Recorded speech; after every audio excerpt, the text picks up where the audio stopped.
بسم اللہ الرحمن الرحیم۔ السلام علیکم۔ میرے ساتھ جنت میں کون ہوگا؟ حضرت موسیٰ علیہ السلام نے ایک دفعہ اللہ رب العزت سے عرض کیا، اے میرے مالک، جنت میں میرے ساتھ کون ہوگا؟ ارشاد ہوا، فلاں قصاب بھی تیرے ساتھ جنت میں ہوگا۔ آپ کچھ حیران ہوئے اور اس قصاب کی تلاش میں چل پڑے۔ قصاب آپ کو مل گیا۔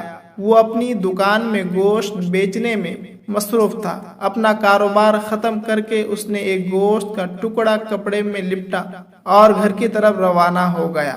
حضرت موسیٰ علیہ السلام نے قصائی کے بارے میں مزید جانکاری کے لیے بطور مہمان گھر چلنے کی اجازت چاہی۔ گھر پہنچ کر قصائی نے گوشت کو پکایا، پھر روٹی پکا کر اس کے ٹکڑے شوربے میں نرم کیے اور دوسرے کمرے میں چلا گیا، جہاں ایک انتہائی کمزور بوڑھی عورت پلنگ پر لیٹی ہوئی تھی۔ قصاب نے بمشکل تمام اسے سہارا دے کر اٹھایا، ایک ایک لقمہ اس کے منہ میں ڈالتا رہا۔ جب اس نے کھانا ختم کیا تو بوڑھی عورت کا منہ صاف کر دیا۔ کھانا کھا کر بوڑھی عورت نے قصاب کے کان میں کچھ کہا، جسے سن کر قصائی مسکرا دیا اور بوڑھی عورت کو پلنگ پر لیٹا کر باہر آ گیا۔ حضرت موسیٰ علیہ السلام جو یہ سب کچھ دیکھ رہے تھے، یہ عورت کون ہے اور اس نے تیرے کان میں کیا کہا جس پر تو نے مسکرایا؟ قصاب بولا، اے اجنبی، یہ عورت میری ماں ہے۔ گھر پر آنے کے بعد میں سب سے پہلے اسے کھانا کھلاتا ہوں تو خوش ہو کر روز مجھے یہ دعا دیتی ہے کہ اللہ تعالیٰ تجھے جنت میں حضرت